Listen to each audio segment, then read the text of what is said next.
হলের সামনে যখন আমরা ছিলাম তখন মেয়েদের উপরে সবার প্রথম অ্যাটাকটা করে।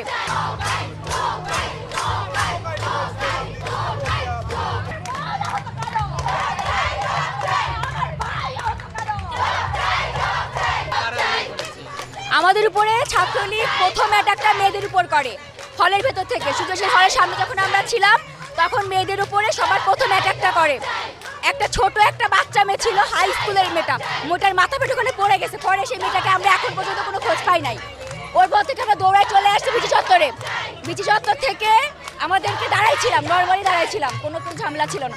ওখান থেকে ওরা, আমার মনে হয় না ওরা কোনো ক্যাম্পাসের স্টুডেন্ট, খুব সম্ভব বাইরের স্টুডেন্ট। ওরা একবারে অ্যাটাক করছে হেলমেট পরে, এত বড় লাঠি নিয়ে। আমাদের হাতে তো কিছু ছিল না যে আমরা কিছু একটা করবো, আমরা কিছু করতে পারি নাই।